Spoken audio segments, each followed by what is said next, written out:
In this video, we will show you how to set up the SkylinkNet Internet Hub for the first time. Before you begin, make sure you have the SkylinkNet app installed on your smartphone. Open the app and select Create Account. Review the terms and conditions. If you agree, click Agree. Fill in your name, email address, and password, then click Sign Up.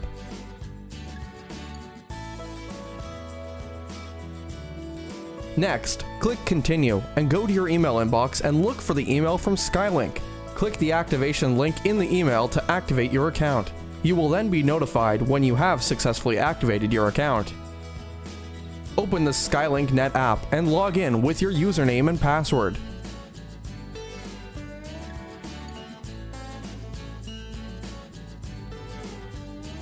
Click Set Up Hub.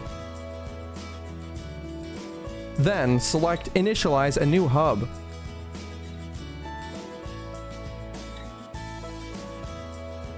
Plug in the power adapter from an AC outlet to the hub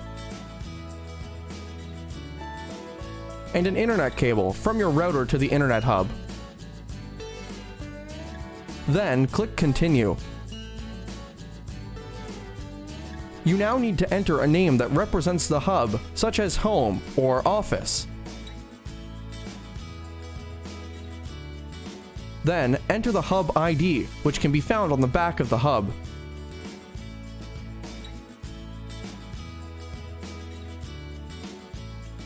Lastly, create a password for this hub. Remember this hub password, as you will need it when you are adding this hub to a different account for other family members or upgrading to a new smartphone in the future.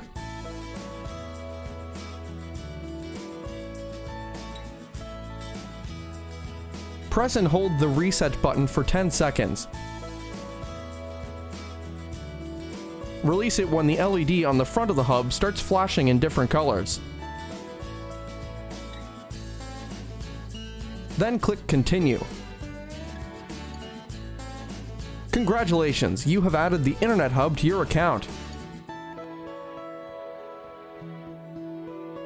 You will see the home screen on the app, and the LED on the hub should be steadily on in green, meaning the hub is online. The next step is to add other sensors and devices to your Internet Hub. Check out other videos of how to add other devices.